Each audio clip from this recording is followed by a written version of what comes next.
சபையில் இருக்கும் சான்றோர் அனைவருக்கும் எனது அன்பார்ந்த வணக்கங்கள். 10வது பட்டிமன்றம் வெற்றிகரமான வாகை மாணாக்கர் மன்றத்தினால் நடக்கப்படும் பட்டிமன்றமாவது 10வது பட்டிமன்ற நிகழ்வு. இந்த நிகழ்வின் தலைப்பு பார்த்தீங்கன்னா, கிராமத்து வாழ்க்கை சிறந்ததா அல்லது நகரத்து வாழ்க்கை சிறந்ததா என்ற தலைப்பில் உரையாற்றுவதற்கு ஒரு அணியிலிருந்து 3 என்று அறுவரும் அதனை மிகவும் சீரும் சிறப்புமாக கொண்டு செல்வதற்காக வந்திருக்கும் திருமதி குமுதா அம்மா அவர்களையும் மிகவும் அன்போடு வருக வருக என அகமகிழ்ந்து வரவேற்கின்றோம். நன்றிப்பா, நன்றிங்க.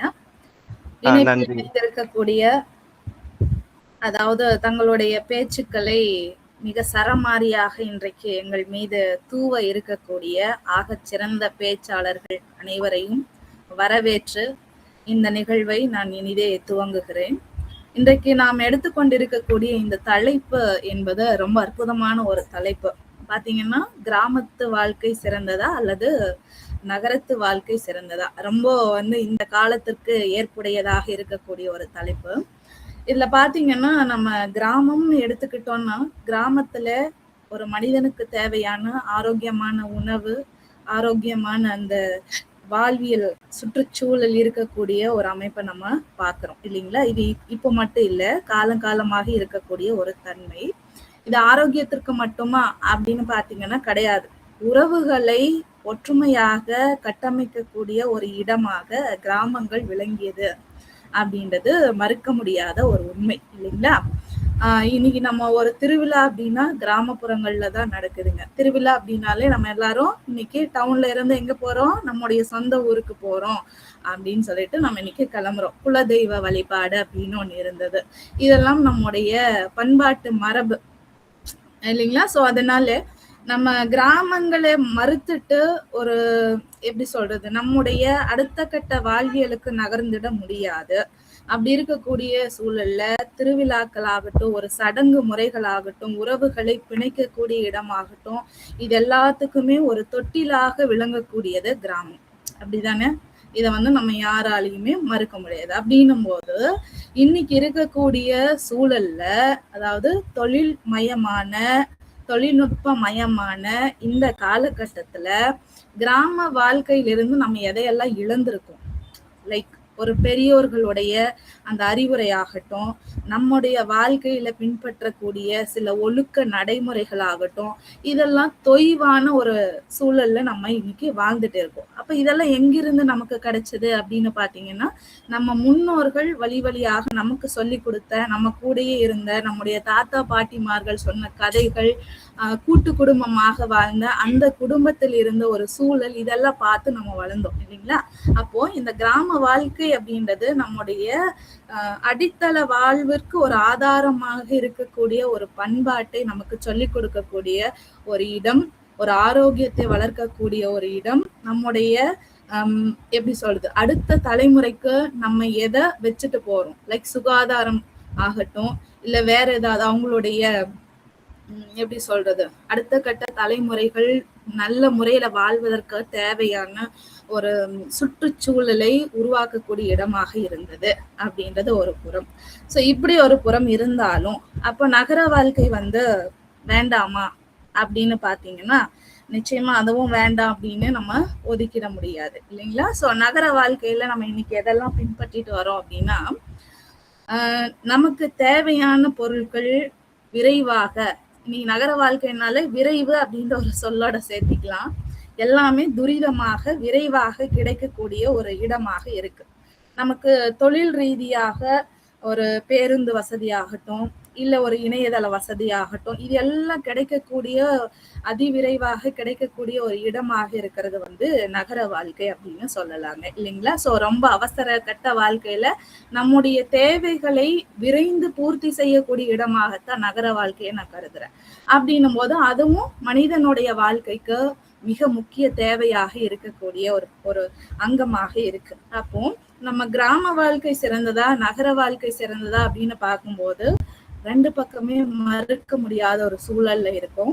இருந்தாலும் இந்த சூழலை நாம எப்படி எது முக்கியமானது அப்படின்றத தெரிஞ்சு கொள்றதுக்காக இன்னைக்கு நம்மளோட இந்த பட்டிமன்ற நிகழ்வுல கிராம வாழ்க்கை தான் சிறந்தது அப்படின்ற தலைப்புல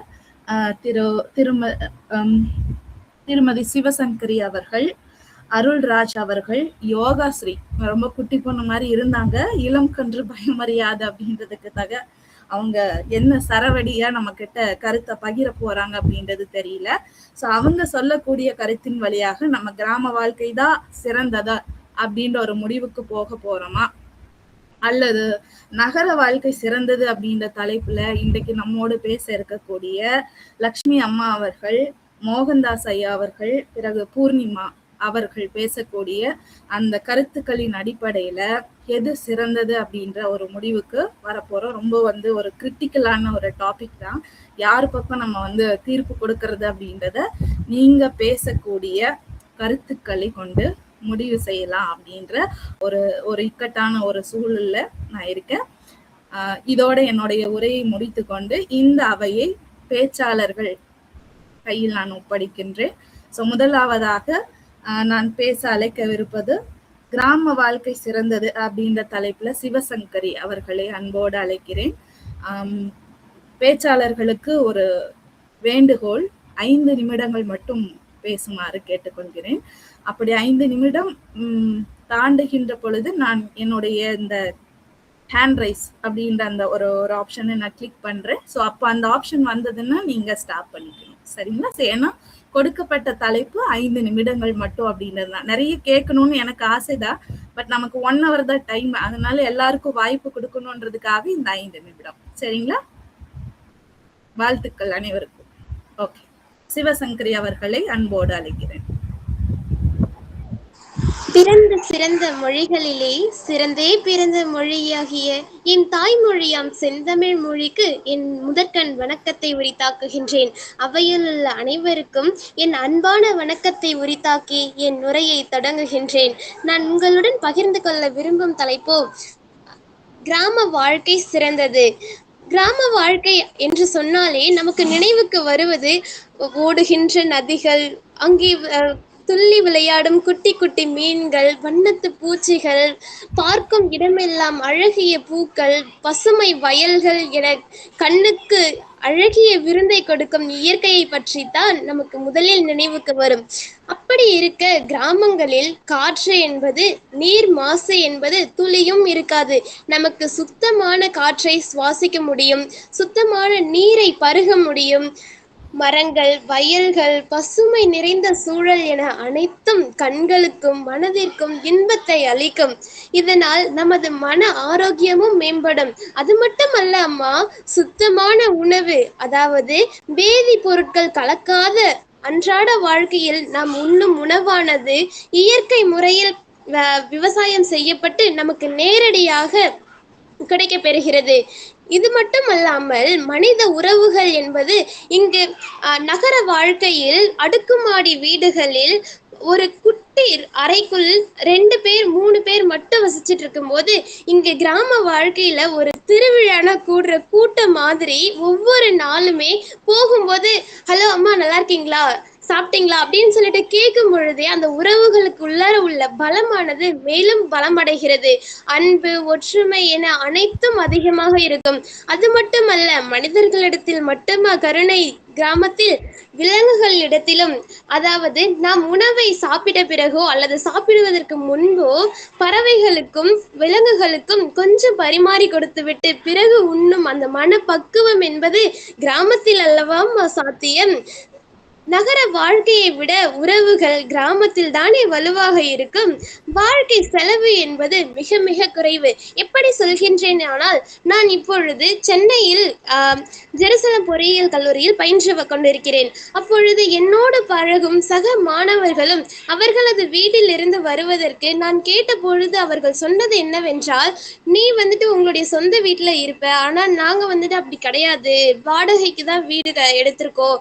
ஸோ நாங்க வாடகை வீடு எடுக்கிறோம், அங்க தண்ணியும் நாங்க காசு கொடுத்து வாங்கணும், எங்களுக்கு சுத்தமான காற்று கூட கிடைக்காது, இங்க நிறைய ஏர் பொல்யூஷன் இருக்கு, ஸோ எல்லாமே பொல்யூஷனா இருக்கிறதுனால நாங்க போயிட்டு மீன் மார்க்கெட்ல மீன் வாங்கினா கூட அந்த கடல் கூட மாசா இருக்கு அப்படின்னு சொல்லிட்டு நிறைய எங்க கிட்ட சொல்லியிருக்காங்க.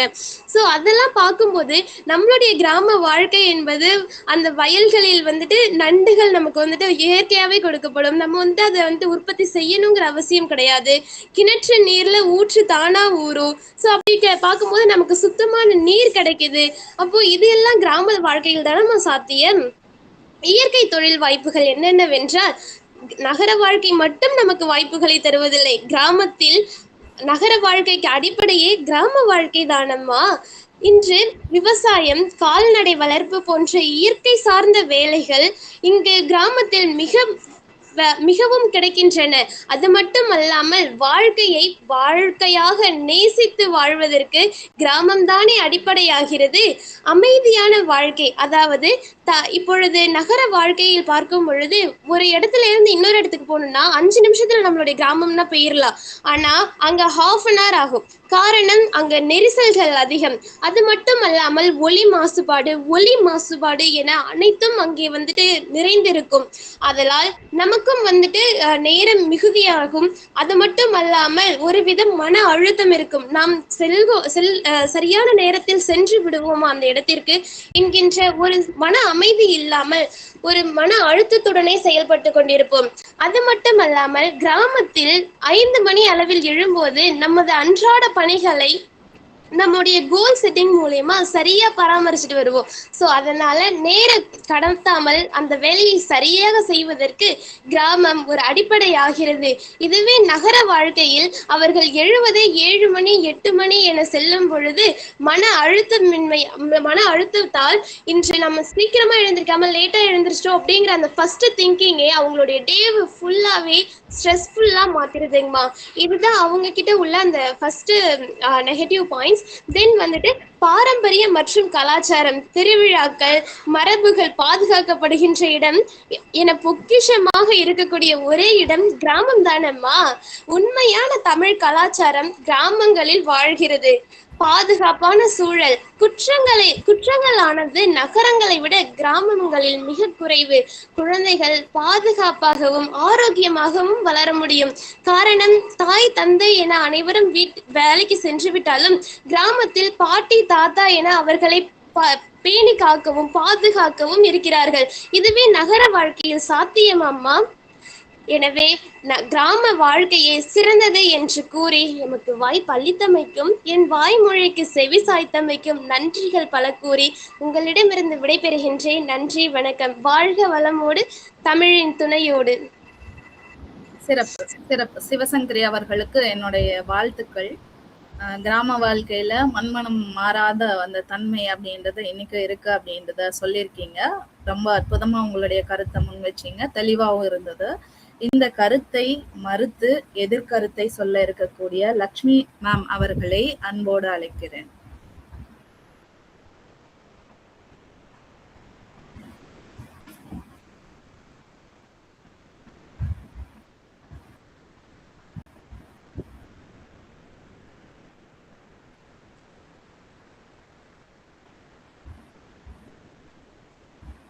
அம்மா, நீங்க உங்களுடைய மைக்க அன்மியூட் பண்ணுங்க, அப்பொழுதுதான் நீங்க பேசுறதுக்கு. சாரி, மன்னிக்கணும். வணக்கம் அம்மா. இறைவனுக்கும் இயற்கைக்கும் பிரபஞ்சத்திற்கும் குருவிற்கும் என் அன்னைக்கும் முதல் வணக்கத்தை தெரிவித்துக் கொள்கிறேன். வாகை தமிழ்ச்சங்க இயக்குனர் ஐயா அவர்களுக்கும் ஒருங்கிணைப்பாளர்களுக்கும் எனது மாலை வணக்கத்தை தெரிவித்துக் கொள்கிறேன். இன்று நடுவராக பொறுப்பேற்று இருக்கும் மதிப்பிற்குரிய திருமதி குமுதாம்மா அவர்களுக்கு எனது இனிய மாலை வணக்கத்தை தெரிவித்துக் கொள்கிறேன்.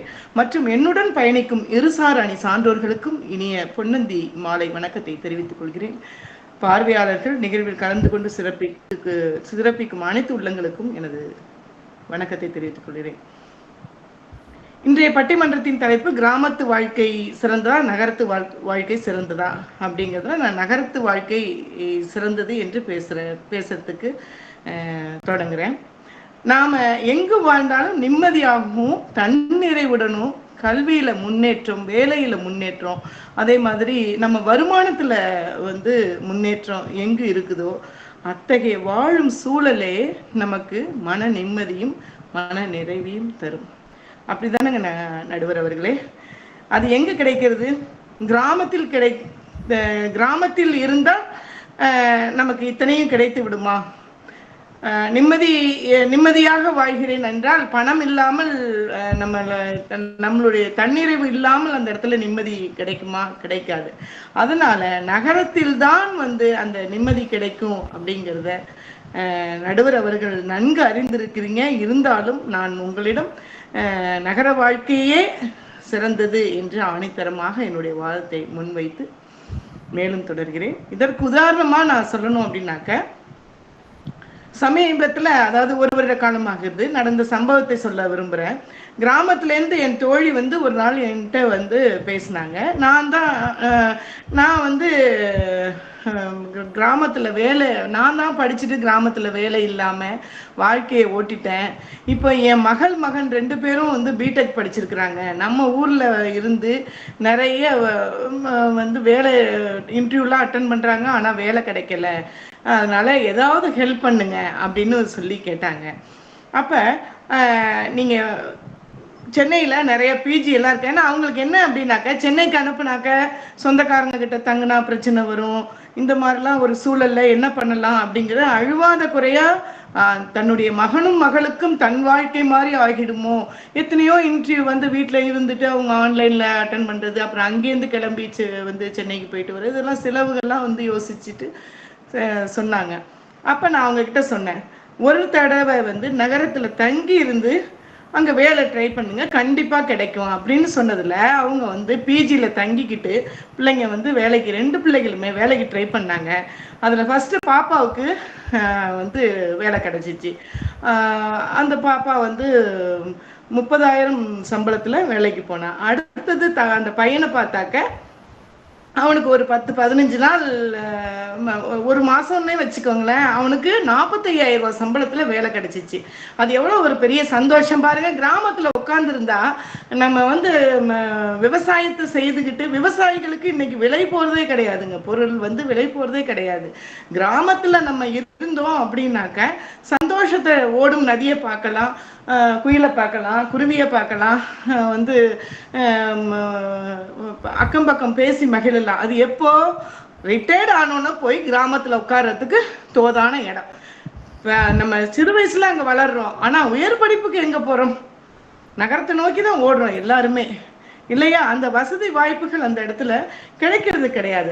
அப்ப அந்த 2 பிள்ளைகளும் கிட்டத்தட்ட 75,000 சம்பாதிச்சாங்க. 6 மாசத்துல தன்னிறைவு பெற்றாங்க. தன்னுடைய குடும்பத்துக்கும் அந்த பணத்தை அனுப்பி அவங்க குடும்பமும் முன்னேறிச்சு. இந்த 1 வருஷத்துல லோன் போட்டு சூப்பரா வீடு கட்டிட்டாங்க. கிரகப்பிரவேசத்துக்கு எங்களை கூப்பிட்டாங்க. அது எவ்வளவு பெரிய சந்தோஷம். அப்ப அந்த 2 பிள்ளையும் வேலைக்கு போலேன்னு கவலைப்பட்டாங்க. ஆனா நகரத்துல போய் உட்கார்ந்து இருந்து வேலை தேடும் போது உறவினர் வீட்டுக்கெல்லாம் போகல, அந்த வசதி அவங்க இருக்கு, பிஜி இருக்கு, ஹாஸ்டல்ல தங்கிக்கிட்டு வேலை தேடி அதுக்கப்புறம் சிறப்பாக அவங்க அந்த வாழ்க்கையை வாழ்ந்துட்டு இருக்கிறாங்கும் போது எவ்வளவு அது நம்ம மனசுக்கு எவ்வளவு சந்தோஷத்தை கொடுக்குது, நிறைவை கொடுக்குது. அதே மாதிரி கிராமத்துல எடுத்துக்கோங்க, ஜாதி பேர்ல தான் வீடு ரோடே இருக்கும். வெள்ளாள தெரு, தேவர் தெரு, இப்படி ஜாதியின் பேர்ல அடிப்படையில தான் மனிதனை நோக்குறாங்க. அது கிராமம். மனுஷனை சாதனையின் அடிப்படையில பாக்குறது தாங்க நகரம். நகரத்துல வாழ்க்கையை சிறப்பா அமைத்து கொண்ட எத்தனை திரைப்பட கலைஞர்கள் இருக்கிறாங்க. அரசியல்வாதிகளா இருக்கட்டும், கவிஞர்களாகட்டும், இசையமைப்பாளராகட்டும், ஒவ்வொருவருமே கிராமத்தில் பிறந்தவர்கள் தான். அவர்களுக்கு கிராமத்திலேயே உட்கார்ந்து இருந்திருந்தா இன்னைக்கு இவ்வளோ பெரிய வாய்ப்புகள் அவங்களுக்கு கிடைச்சிருக்குமா? இன்று மிகப்பெரிய சிம்பனி இசை கலைஞர் இளையராஜா அவர்கள் நமக்கு கிடைச்சிருப்பாரா? அதே மாதிரி திருவாரூர் அருகே கிராமத்தில் பிறந்த கலைஞர் தான் நகரத்துல முத்தமிழ் அறிஞராக மிகப்பெரிய அரசியல் ஞானி, ராஜதந்திரியாக திகழ்ந்தார். இதை நம்ம மறுக்க முடியுமா நடுவர் அவர்களே? கவிஞர் வைரமுத்து கிராமத்தில் பிறந்தவர் தான், கருவாச்சி காவியம் பாடியவர். அவர் நகரத்துல வந்ததுனாலதான் நமக்கு இவ்வளவு ரசிக்கும்படியான அழகான பாடல்கள்லாம் கொடுத்திருக்காங்க நடுவர் அவர்களே. கண்ணதாசன் ஐயா நகரத்திலேயா பிறந்தார்? கிராமத்தில் பிறந்தவர் தான். அவர் எடுத்துக்கோங்க, அவர் எவ்வளவு பாடல்கள் நமக்கு தேனினும் இனிய பாடல்கள் எல்லாம் நமக்கு ஆயிரக்கணக்கில் கொடுத்திருக்கிறார்களே. இப்படி ஒவ்வொருவராக எடுத்துக்கொண்டார். சாதிப்பதற்கு கிராமத்தில் இருந்து நகரத்தில் வந்துதான் அவர்களது சாதனைகளை பறைசாற்றினார்கள் நடுவர் அவர்களே. தன்னையும் மேம்படுத்தி சமுதாயத்திற்கும் பயன்படும் பல்வேறு துறை சாதனைகளை கொடுத்தும் அவங்க நமக்கு மகிழ்வை கொடுத்து சென்றிருக்கிறாங்க அப்படிங்கிறத நம்ம மறுக்கவே முடியாது நடுவர்களே. நகரம் வந்து வேலை தேடுபவரை கண்டிப்பா வேலை இல்லாம வெறுங்கையோட அனுப்பியதாக சரித்திரம் கிடையவே கிடையாது. முயற்சி செஞ்சா கண்டிப்பா வேலை தேடி அங்க வந்து வேலையை அமைச்சிக்கலாம் நடுவர் அவர்களே. வேலைகள் கிடைக்கும். நம்ம வந்து முயற்சி செய்யணும். தொழில் முனைவோராக முயன்று பலருக்கு வேலை கொடுப்பவராகவும் நகரத்துல திகழலாம். அதற்கான வாய்ப்புகளும் நகரத்துல வியாபித்து இருக்கு என்று சொல்றது வந்து மிகையாகாது நடுவர் அவர்களே. இதை நீங்களும் மறுக்க மாட்டீங்க அப்படிங்கறத நான் நம்புறேன் நடுவர் அவர்களே.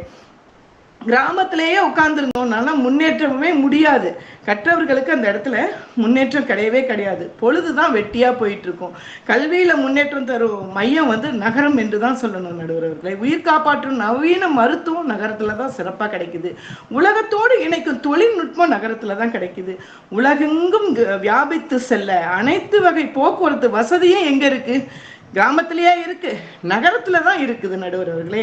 ஆனால் கிராமங்கள்ல பார்த்தோம்னா போக்குவரத்து நமக்கு நம்ம சின்ன கிராமம், சின்ன சர்க்கிள் தான் அது.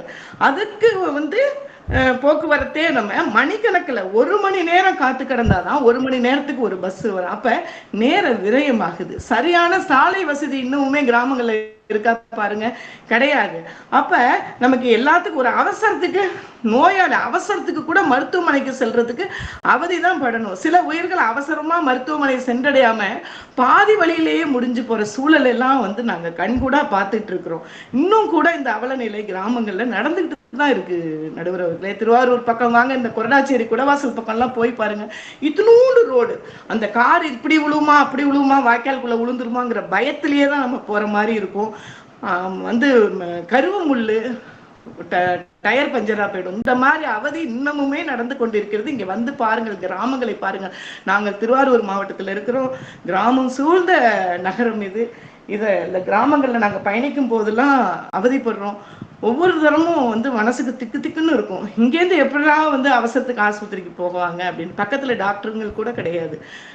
ஒரு 10 மைல் 20 மைல் கடந்து வந்தாதான் வந்து டாக்டர்ஸ் வந்து நம்ம கன்சல்ட் பண்ண முடியும். அந்த மாதிரி ஒரு சூழல்லாம் இருக்கு. ஒரு இன்டர்வியூக்கு போகணும்னா கூட முதல் நாளே போய் பக்கத்துல இருக்கிற நகரத்துல முதல் நாளே போய் தங்கிக்கணும். இல்லைன்னாக்க அதே மாதிரி கல்லூரி போறதுன்னா இருக்கட்டும், பணியில இருப்பவர்கள் பணிக்கு செல்வதா இருக்கட்டும், கிராமத்துல இருந்தா நேரத்துக்கு போய் சேரவே முடியாது. அதுக்காகவே என்ன பண்றாங்க, பிள்ளைகளோட கல்விக்காகவும் அவங்க நேரத்துக்கு அலுவலகம் போறணுங்கிறதுக்காகவும் நகரத்தை நோக்கி எல்லாருமே குடியேறுறாங்க.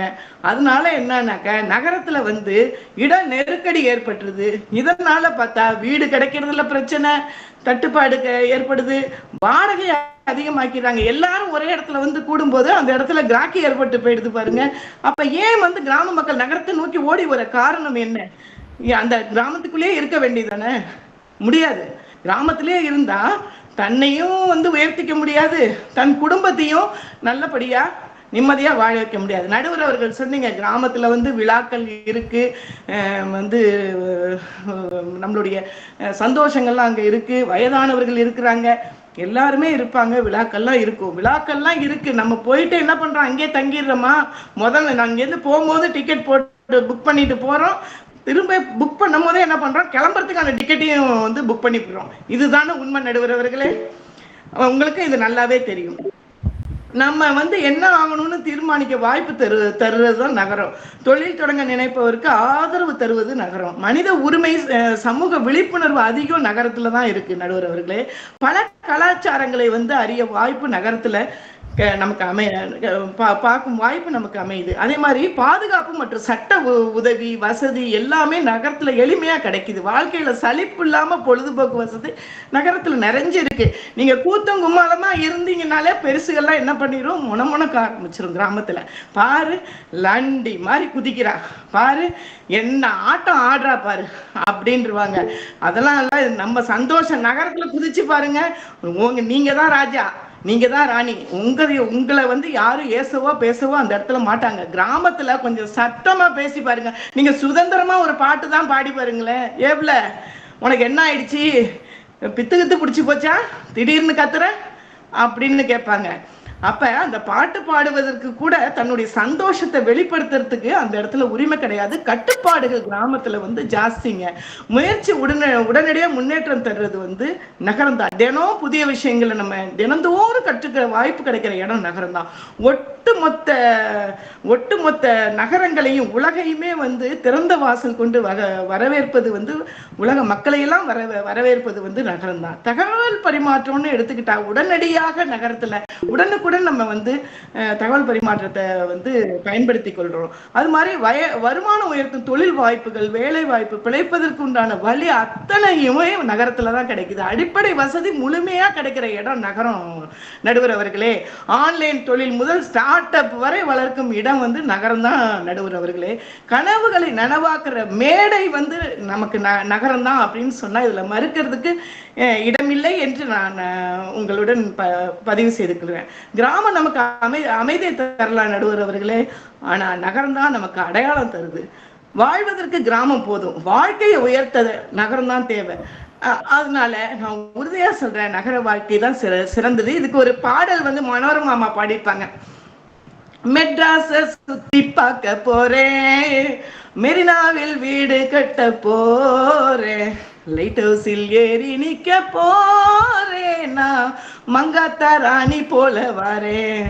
மெட்ராஸ சுத்தி காட்ட போறேன், மெரினாவில் சுண்டல் வாங்கி தாரேன், இதுதானே ரிப்பன் பில்டிங் பாரு, இது உங்க அப்பன் பேர் வைக்க சொல்ல போற. சினிமா பிடிக்கும் கோடம்பாக்கம், ஏரோப்ளேன் இறங்கும் மீனம்பாக்கம், ஃபாரின் சரக்கு பர்மா பஜாரு, நம்ம உள்ளூர் சரக்கு ஜாம் பஜாரே அப்படின்னு பாடுவாங்க. ரொம்ப அருமையாக இருக்கும். அந்த மெட்ராஸுங்கிறது நகரம்ங்கிறது எவ்வளவு இன்பத்தையும் எவ்வளவு உயர்வையும் வந்தவர்களை எப்படி குதூகலமாக வாழ வைக்கிறது, சந்தோஷத்தை கொடுக்குது, உத்தியோகத்தை கொடுக்குது, முன்னேற்றத்தை கொடுக்குது, உயர்வை கொடுக்குறது. கிராமம் நன்மைதான், அதுக்காக நான் மறுக்கல. ஆனா அது ஓய்வு எடுத்துக்கொள்ளும் இடம். விருந்தாடியா போய் வரலாம், விசேஷத்துக்கு போய் வரலாம், வழிபாட்டுக்கு போய் வரலாம். அந்த விசேஷங்கள் முடிந்தவுடன் நாம் மீண்டும் நகரத்தை நோக்கி தான் புறப்பட்டு செல்கிறோம் நடுவர் அவர்களே. கிராமங்களே நாம தங்கி விடுறது கிடையாது நடுவர் அவர்களே. உயர்ந்து நிற்கணும்னு முன்னேறணும்னு நம்ம நினைச்சோம் அப்படின்னாக்க நகரம் தான் சரியான தளமாக அதுக்கு இருக்கு. கிராமம் நமக்கு அமைதியை கற்றுத்தரும், நகரம் நமக்கு அடையாளத்தை உருவாக்கும். வாழ்வதற்கு கிராமம் போதுமானது. இந்த முடிச்சிடறேன். நகரம் தான் அவசியமானது. நன்றி நடுவர் அவர்களே. நன்றிங்கம்மா. அம்மா அவர்கள் சொன்னது போல நமக்கு வேலை வாய்ப்புகள் அதிகமாக கிடைக்கக்கூடிய, ஏற்படுத்தி கொடுக்கக்கூடிய ஒரு இடமாக நகர வாழ்க்கை இருக்குது. இன்னைக்கு எல்லாமே ஒரு எமர்ஜென்சிக்கு கூட நம்மளால எல்லாத்தையும் ஈஸியா நம்ம அரேஞ்ச் பண்ணிக்கக்கூடிய ஒரு சூழல்ல இன்னைக்கு நகர வாழ்க்கை இருக்கு அப்படின்னு சொல்லியிருக்காங்க அம்மா அவர்கள். அதை நம்ம அக்செப்ட் பண்ணிதான் ஆகணும். இருந்தாலும் இந்த நகர வாழ்க்கையில தொழில்நுட்பமயமான இந்த உலகத்துல இது எல்லாம் வளர்ந்துருக்கு. ஓகே, நம்முடைய இளையராஜா முதல் இன்னைக்கு வளர்ந்துருக்கக்கூடிய எல்லாருமே அவங்களுடைய தொழில் சார்ந்து எதை பாடியிருக்காங்கன்னா கிராமத்து வாழ்க்கையை தான் அதிகமா முன்வைத்திருப்பாங்க அப்படின்றது ஒண்ணு.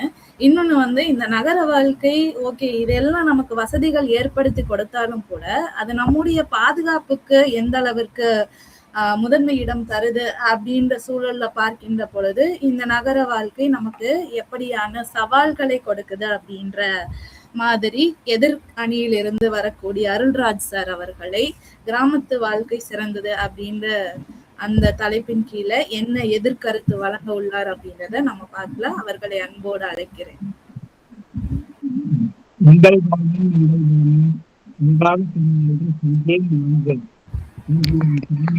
ஐயா சரியா கேட்கலங்க ஐயா, இடர்பாடு ஏதோ இருக்கு போல இருக்கு. மைக் கொஞ்சம் சவுண்ட் சரியா கேட்கலங்க ஐயா. எங்கள் வாழ்வும் எங்கள் வளமும் மங்காறு தமிழ் என்று சங்கே முழங்கு என்று என் தாய்மொழியாம் தமிழ் மொழியின் வாயிலாக இந்த அருமையான ஒரு பட்டிமன்றத்திற்கு தலைமை தாங்கி இருக்கும் நம்முடைய நடுவர் அம்மா அவர்களுக்கும், எனது அணியில் பேச இருக்கும் எனது அணியைச் சேர்ந்தவர்களுக்கும், எதிரணியைச் சேர்ந்த அனைவருக்கும், பங்கேற்பாளர்களுக்கும், இந்த பட்டிமன்றத்தை நடத்தி கொண்டிருக்கின்ற விஷ்ணுமாறன் அவர்களுக்கும் அனைவருக்கும் எனது இனிய மாலை வணக்கத்தினை தெரிவித்துக் கொள்கிறேன். நடுவர் அவர்களே, இன்றைய தலைப்பை நாம நல்லா யோசிச்சு பார்க்கணும். கிராமத்து வாழ்க்கை சிறந்ததா நகரத்து வாழ்க்கை சிறந்ததா அப்படின்னு. அம்மா முன்னாடி பேசினவங்க பேசுறப்ப என்ன சொன்னாங்கன்னா, விவசாயமே இல்லைனாலும் ஒரு 6 மாசம் கஷ்டப்பட்டு விவசாயம் செஞ்சு திடீர்னு மழை வந்தாலும் திடீர்னு சூறாவளி வந்தாலும் விவசாயத்தை விட்டு போறதில்லை. இதற்காக நம்முடைய நாடே ஒரு விவசாயத்தை முதன்மையான தொழிலாக கொண்ட ஒரு நாடு. அந்த விவசாயி தான் நம்ம எல்லாருக்குமே சோறு போடுறவன். அந்த விவசாயத்தை விட்டு கொடுக்க கூடாது. நம்ம நாட்டுல தானிய உற்பத்திகள்ல சோறு போடுறது, அனைவருக்கும் சோறு போடணும் அப்படின்னு ஒரு தீராத வேட்கையோடு ஆசையோடு விவசாயத்தையே நம்பி இருக்கக்கூடிய மக்கள் வாழ்ந்து கொண்டிருக்காங்க. அதே மாதிரி பாத்தீங்கன்னா கிராமங்களில ஒரு வீட்டுல ஒரு விசேஷம்னா அந்த ஊரே திருவிழா போல அதை கொண்டாடும். இது பாத்தீங்கன்னா கிராமங்கள்ல இப்ப ஏதாவது ஒரு உதவி வேணும்னா உடனே எல்லாருமே கை கொடுப்பாங்க. இன்னும் நம்ம நகரங்கள்ல பல இடங்கள்ல பார்க்கலாம். ஒருத்தர் ஏதாவது ஒரு உதவி தேவைப்படுதுன்னாலும் பக்கத்து வீட்டுக்காரங்களே தெரியாத நிறைய பிளாட்ஸ் இருக்குங்க, நிறைய அடுக்குமாடி கட்டிடங்கள் இருக்கு. பக்கத்து வீட்டுல இது காது குத்து நடக்குதா, கல்யாணம் நடக்குதா, இல்ல இறந்துட்டாங்களா, எதுவுமே தெரியாதவங்க, பக்கத்து வீட்டுக்காரன் பேரே தெரியாதவங்க கூட இருக்காங்க. ஆனா நம்ம ஊர்கள்ல கிராமங்கள்ல பாத்தீங்கன்னா இரவு சாப்பாட்டுல தண்ணி ஊத்துறதுக்குன்னு ஒரு நடைமுறை இருக்கு. கடைசி பஸ் வந்துடுச்சுன்னா அப்ப அதுல இருக்க எல்லாரையும் கேட்பான். அதுல இருந்து எல்லாரும் போறப்போ இருக்கவங்களை கூப்பிட்டு கேட்பாங்க, டேய் நீ பாண்டி மகன் தானே, சாப்பிட்டியா, வா சாப்பாடு இருக்கு சாப்பிடலாம் அப்படின்னு. இல்லத்தா நான் வீட்டுல எல்லாம் சொல்லி வச்சிருக்கேன் அப்படின்னு சொல்லி அவன் போனதுக்கு அப்புறம், எல்லாரும் போனதுக்கு அப்புறம் உறவினர்களோ இல்ல பக்கத்து வீட்டுக்காரனோ ஊருக்காரனோ யாருமே இல்ல அப்படின்னதுக்கு அப்புறம் தான் தண்ணி ஊற்றி வைப்பாங்க. இங்க தண்ணி ஊத்துறதே கிடையாது. இங்க பக்கத்து வீட்டுக்காரன் பேரே தெரியாது. அப்புறம் எங்க போய் நீங்க கேட்டு அவனுக்கு விருந்தோம்பல் பண்றது. அந்த விருந்தோம்பல் ஆகட்டும், அடுத்தவங்களுக்கு உதவணுங்கிற ஒரு எண்ணம் ஆகட்டும் கிராமத்துலதான் அதிகமா இருக்கு. நீங்க என்ன சொல்றீங்க, வேலை செஞ்சு கஷ்டப்பட்டு சம்பாதிச்சு தன்னிறை வாயி சம்பாதிச்சு கடைசியா நிம்மதியா இருக்கிற போகணுங்கிறீங்க, கிராமத்துக்கு தான் போகணுங்கிறீங்க. கிராமத்திலிருந்து நீங்க இங்க வாழ்ந்தாலும் ஒரு தன்னிறைவில்லாத ஒரு மன நிம்மதி இல்லாத வாழ்வாதான் இருக்கு. உங்களுக்கு என்ன இப்ப கிராமங்களும் எவ்வளவும் தகவல் தொடர்புகளாகட்டும் எல்லா வசதியிலும் முன்னேறிட்டுதான் இருக்கு. ஒரு குழந்தை பிறந்த உடனே எந்திரிச்சு ஓடாதுங்க, மெதுவாதான் போயிட்டு இருக்கும். நீங்க எல்லாரும் என்ன பண்றீங்க, எனக்கு தேவை, எனக்கு நல்ல கார் வேணும், எனக்கு நல்ல இடம் வேணும், நல்ல இது வேணும் அப்படின்ட்டு விரைவான வசதின்னு விரைவான உணவு, விரைவான கல்வி, விரைவான போக்குவரத்து எல்லாம் விரைவா வேணும்னு நோயின் விரைவா வாங்கிக்கிறீங்க. எல்லாரும் நோயை வாங்கிட்டு அங்க நோயோடையே தான் வாழ்ந்துகிட்டு இருக்கோம். அப்படி கிடையாதுங்க கிராமத்துல இந்த ஏப்ரல் மாசத்துல சித்திரை வெயில்ல வேப்ப மரத்தடியில கயிற்று கட்டல் போட்டு அருமையா தூங்குற பெரியவர்கள், ஒரு உழைப்பு, ஒரு சரியான உணவு, சரியான ஓய்வு, சுத்தமான காற்றுங்க. அதுதான் மிகவும் முக்கியம். சுத்தமான காற்று, சுத்தமான நீர், ஆரோக்கியமான உணவை சாப்பிட்டு ஆரோக்கியமா இருக்கிறது நகரத்திலயா அல்லது கிராமத்திலயா பாத்துக்கணும். ஒரு மரத்தடியில் உங்களால நைட்டு தூங்க முடியுமா? நகரத்து வாழ்க்கையில் இருக்க மக்கள் எல்லாருமே யோசிச்சு பாருங்க. கிராமத்துல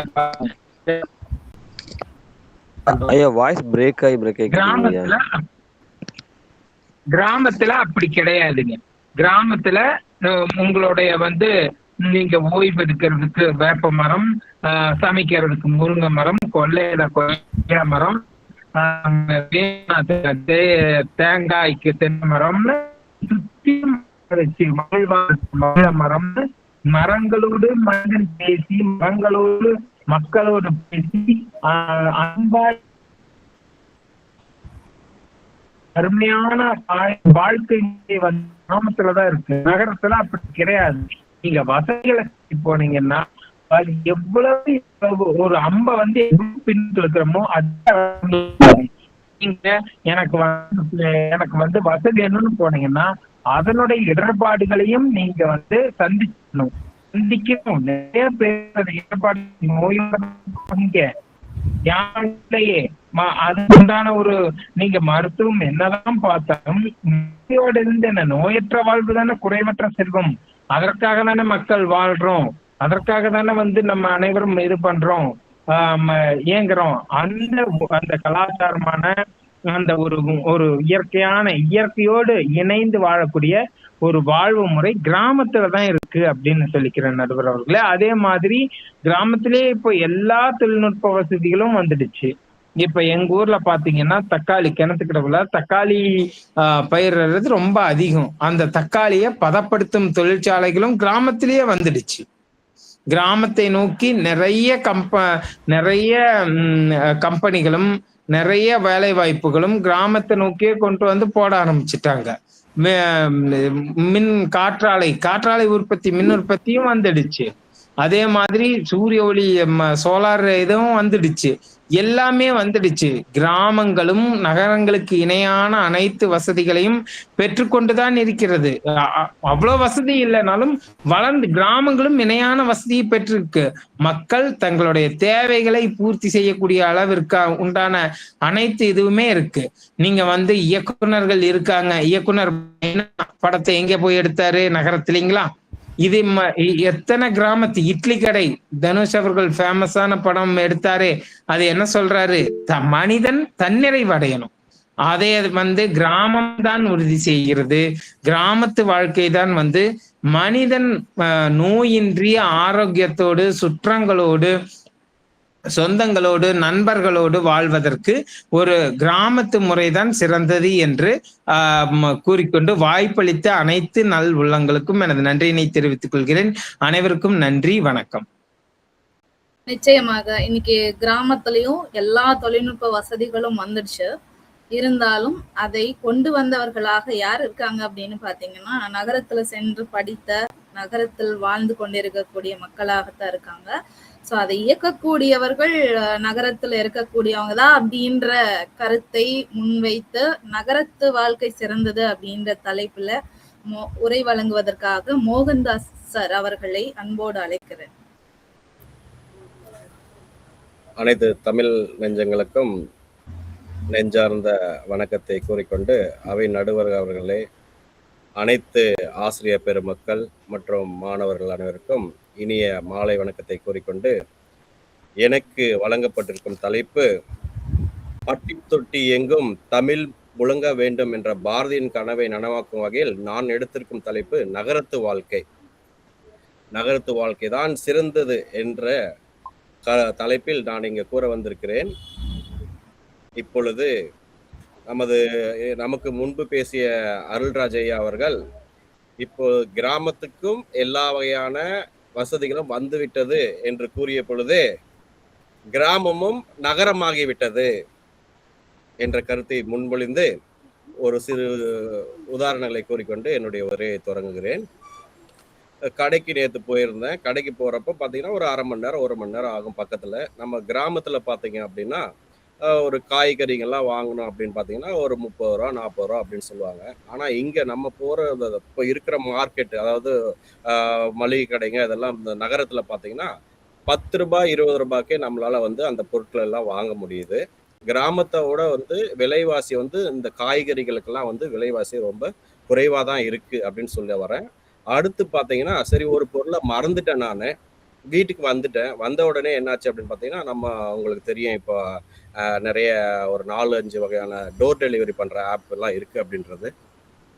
அதில் பார்த்தீங்கன்னா உங்களுக்கு நான் நடந்து போயிட்டு ஒரு பொருளை வாங்கிட்டு வந்தால் கூட 10 நிமிஷம் ஆகும். ஆனால் 5 நிமிஷத்துக்கு வந்து எனக்கு வீட்டுக்கு வந்து டெலிவரி பண்ணிடுறாங்க. ஸோ இதை விட ஒரு சொகுசான வாழ்க்கை என்ன வேணும்னு அப்படின்னு கேட்குறீங்க நீங்கள். கிராமத்தில் அந்த வசதி கிடைக்குதா? இல்லை. ஒரு கழிப்பறை கூட இல்லாத வகையில தான் இருக்குது நம்மளுடைய கிராம பகுதிகள் இன்னும். இப்போ பெண்கள் எல்லாமே இருக்காங்க. காலை கடன் போகிற போது கூட ஏதாவது ஒரு பூச்சி கடிக்குது, ஏதாவது ஒரு இது பண்ணுறது பார்த்தீங்கன்னா ஹாஸ்பிட்டலுக்கு போகிறதுக்கு ரொம்ப தூரம் ஆகுது. போகிற வழியிலேயே வந்து நமக்கு நிறைய பிரச்சனைகள்லாம் வருது. அந்த வசதியெல்லாம் வந்து நமக்கு இப்போ அதாவது நகரத்தில் வந்து அந்த 24 hours வந்து நமக்கு அந்த மருத்துவ வசதிகள்லாம் நமக்கு கிடைக்குது. ஒருத்தருக்கு இருக்கு. நெஞ்சு வலினா கூட இமீடியட்டா நடுராத்திரி 12 மணிக்குனா கூட என்னால வந்து ஹாஸ்பிட்டலுக்கு போயிட்டு உடனடியாக ட்ரீட்மெண்ட் எடுக்க முடியும். இப்போ இந்த படத்துல எல்லாம் கூட கேள்விப்பட்டிருப்பீங்க, சார் நீங்க ஒரு 5 நிமிஷத்துக்கு முன்னாடி வந்திருந்தா இந்த ஆளை காப்பாத்திருக்கலாம் அப்படின்னு சொல்லியிருப்பீங்க. ஆனா அதே வந்து கிராமத்துல பாத்தீங்கன்னா அவருக்கு ஏதோ ஒரு பாம்பு கடிச்சிருச்சோ இல்ல ஒரு நெஞ்சு வலி வந்துருச்சு அப்படின்ற பாத்தீங்கன்னா அவரை கொண்டு போறதுக்குள்ளார ஒரு பெரிய நகரத்துக்கு தான் கொண்டு போகணும். நீங்க கொண்டு போறதுக்குள்ளாரே அவருக்கு எது வேணாலும் நடக்கலாம். சோ அது போல ஒரு வசதிகள்லாம் நமக்கு வந்து இங்க இருக்கு. அடுத்து பாத்தீங்கன்னா நிறைய மூட நம்பிக்கைகள் இன்னும் நம்ம கிராமத்து பகுதிகளில் இருந்துட்டு தான் இருக்கு. வீட்டுக்கு வெளியே வந்து பூசணிக்காய் வச்சுட்டாங்க, அதனால வந்து எனக்கு வந்து இந்த பிரச்சனை ஆயிரும் அந்த பிரச்சனை ஆகும்னு சொல்லிட்டு அந்த இதெல்லாம் வந்து நம்ம நகரத்து பகுதிகளில் அதெல்லாம் வந்து நமக்கு இல்லாம தான் இருக்கு. அடுத்து என்னன்னு பாத்தீங்கன்னா நமக்கு இப்ப நீங்க கிராமத்துல இருந்தாலும் உங்களுடைய இது எப்படி இருக்கு அப்படின்னா, என்னுடைய பையனை வந்து ஒரு நல்ல பள்ளிக்கூடத்துல படிக்க வைக்கணும், நான் தரமான கல்லூரியில படிக்க வைக்கணும் அப்படின்னு சொல்லிட்டு நகரத்தை நோக்கி தான் வரீங்க.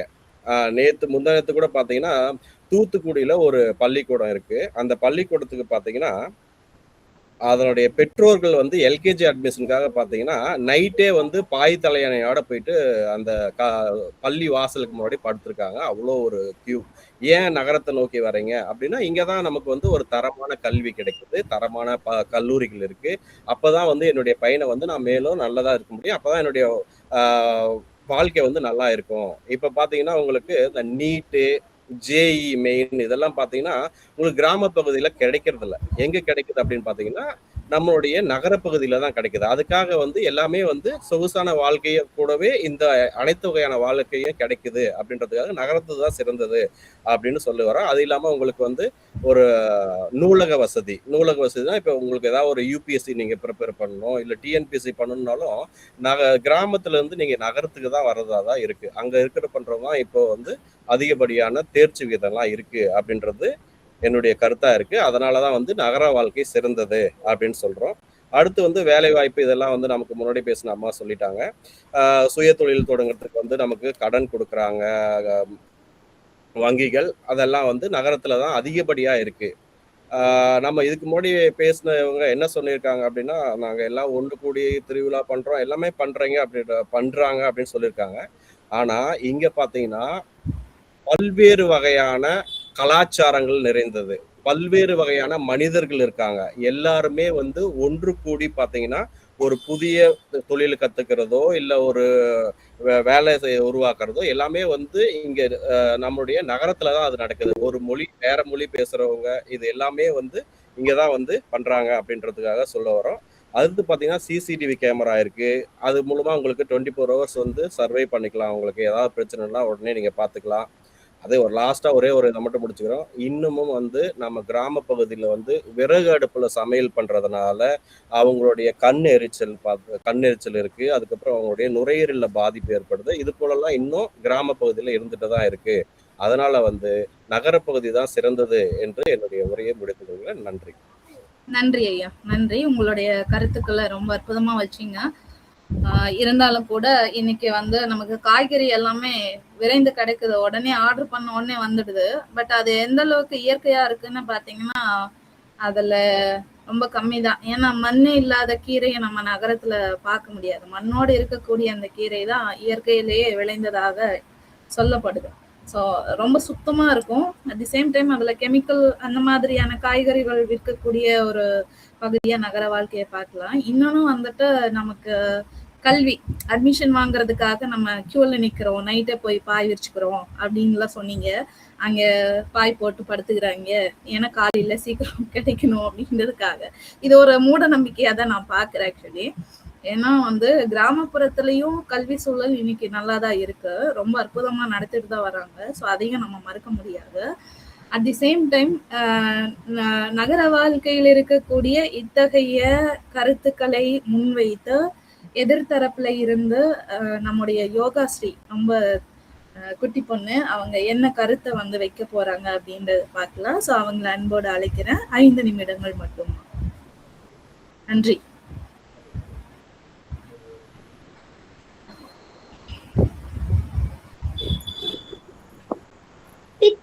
தேன்மொழி திக்கட்டும் பரவட்டும் முத்தமிழ் தாய்க்கு என் முதற்கண் வணக்கத்தை தெரிவித்துக் கொள்கின்றேன்.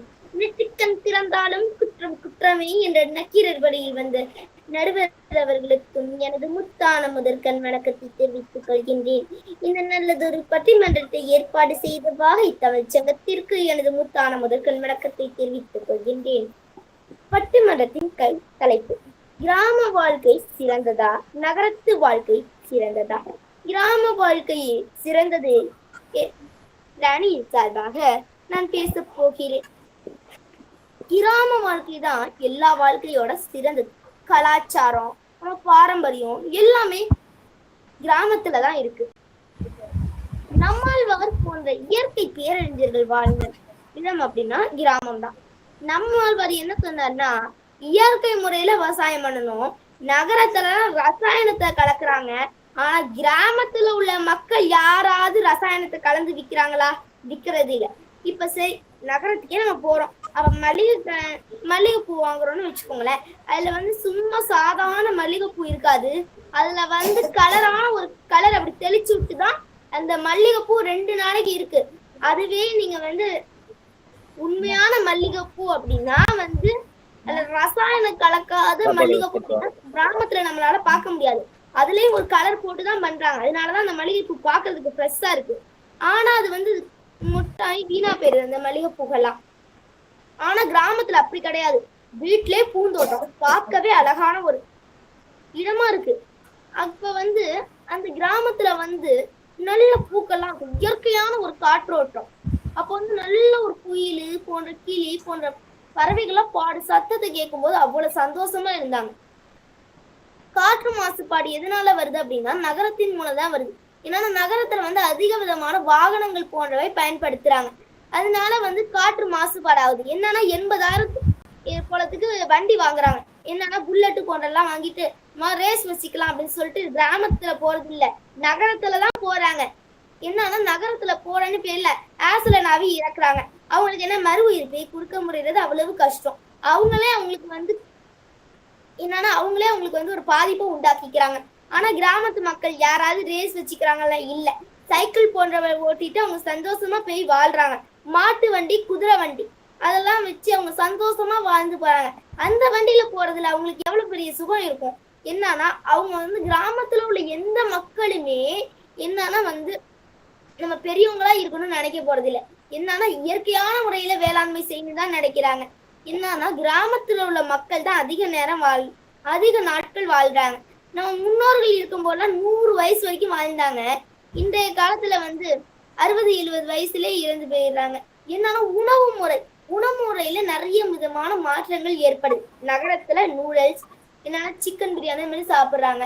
அதனால கடையில என்னன்னா ஒழுங்கா பியூரா வீட்டுல பண்ற மாதிரி பண்ண மாட்டாங்க. அதுல என்னன்னா டேஸ்டுக்காக அதுன்னு கலப்படம் செஞ்சு நிறைய பேர் அதனால வாமிட் எடுக்கிறாங்க, ஜுரம் வருது, இருமல் வருது, இதனால பல விதமான நோய்கள் வருது. இதனால மருத்துவத்தை அவங்களே போய் அவங்களுக்கு நோய் வர்றதுக்கு அவங்களே ஒரு காரணமா இருக்காங்க. விவசாயம் தான் ஒரு வாழ்க்கைக்கு சிறந்தது. சேத்துல விவசாயிகள், கிராமத்துல உள்ள விவசாயிகள் சேத்துல கால் வச்சாலும் நகரத்துல உள்ளவங்க சோத்துல கை வைக்க முடியும். இல்லைன்னா அவங்களால சோத்துல கை வைக்க முடியுமா? எந்த விவசாயமே இல்ல. அப்பனா அவங்களால போய் சாப்பாடு சாப்பிட முடியுமா? சாப்பிட முடியாது. உண்வதற்கு உணவு தேவை. உணவு இருந்தால்தான் படிக்க முடியும். இப்ப சாப்பிடாம ஒருத்தவங்க இருக்காங்க, சாப்பிடாம 10 நாள் 20 நாள் வாழ கூட முடியாது. சாப்பிடாம 2 நாள் தான் வாழ முடியும் ஒருத்தவங்களால. தண்ணி குடிக்காம வாழ முடியாது. இப்ப தண்ணியில கூட கலப்படம் பண்ணிட்டு இருக்காங்க. காற்று மாசாகுது. காற்று மாசாகிறன்னா இது மட்டும் இல்ல, நகரத்துல பல விதமான மரங்களை வெட்டப்படுது. தொழிற்சாலை அவ்வளவு வருது. இதனால தொழிற்சாலை மூலமா என்னென்ன பின்தங்குது அப்படின்னா மரங்கள் பல வெட்டப்படுது. 8 வழிச்சாலை, அகல வழிச்சாலை, பாதாள சாக்கடை, விமான தளம் போன்ற எல்லாமே நகரத்துல இருக்கு. இதனாலதான் என்னன்னா பல மக்கள் நோய்வாய்ப்படுறாங்க. என்னன்னா நகரத்துல சாக்கடை அங்கேயும் இங்கேயும் போகும். ஆனா கிராமத்துல சாக்கடை அந்த அளவுக்கு போதா? இல்ல. அந்த அளவுக்கு மக்கள் அந்த அளவுக்கு சுத்தமா வச்சுக்கிறாங்க. கிராமத்துல உள்ள மக்கள் எல்லாம் ரோட்ல நெகிழி பைய வாங்குறாங்க அப்படின்னா நெகிழி பைய பயன்படுத்துறது இல்ல, துணிப்பை, மஞ்சள் பைய தான் பயன்படுத்துறாங்க. அவங்க என்னன்னா நகரத்துல உள்ளவங்க வாங்கினாங்களா சரி, அப்படியே இப்ப ஏதாவது லேஸ் வாங்குறாங்கன்னா அப்படியே அந்த பாக்கெட் அப்படியே வெளில போட்டு போயிடுறது. அதனால என்னன்னா மக்கமா, அதனால உரமா இல்லாம பல விதமான நெகிழி அடியில போய் அந்த நெகிழி மூலமா விளைச்சல் ஏற்படாம போகுது. கிராமத்துல உள்ளவங்க யாருமே கலப்படம் பண்ண மாட்டாங்க. ஆனா நகரத்துல உள்ள மக்கள் வந்து கலப்படம் பண்றாங்க. என்ன பண்றாங்க? விவசாயிகளே இருக்கட்டுமே, அவங்களுமே இல்ல ரசாயனத்தை சேர்க்கிறாங்க, அதுல பூச்சி வரக்கூடாதுன்னு சொல்லிட்டு அதை தேய்க்கிறாங்க. இது மாதிரி நிறைய இது பண்றாங்க. இதனால மக்கள் வந்து சாப்பாடுல கூட விஷம் கலந்துருக்கு. அவங்களே அவங்க குழந்தைங்களுக்கு போய் விஷத்தை கொடுப்பாங்களா? கொடுக்க மாட்டாங்க. ஆனா உணவு முறையில விஷம் கலக்கப்படுது என்பது 100க்கு 100% உண்மையாவே நான் சொல்லலாம். என்னன்னா நம்மாழ்வார் சொன்ன மாதிரி யாராவது ஒருத்தவங்க வாழ்ந்து பார்த்தாங்கன்னா அவங்க வாழ்க்கையில கண்டிப்பா அவங்க முன்னேற முடியும். அவங்க வந்து இயற்கை முறையில நோய் இல்லாம 100 வயசு வரைக்கும் வாழலாம். இன்றைய காலத்துல உள்ள குழந்தைங்க வந்து செல்போன் பாக்குறாங்க, கண் பிரச்சனை ஏற்படுத்து. 6-7 வயசு குழந்தைங்க கூட கண்ணாடி போட்டுட்டு போறாங்க. இது யாராலுமே இல்ல அப்படின்னு சொல்ல முடியாது. எங்க பள்ளிக்கூடத்துல கூட நிறைய செல்போன் பாக்குற குழந்தைங்கலாம் கண்ணாடி போட்டுட்டு போறாங்க. ஆனா கிராமத்துல உள்ளவங்க யாராவது கண்ணாடி போட்டுட்டு போறாங்களா?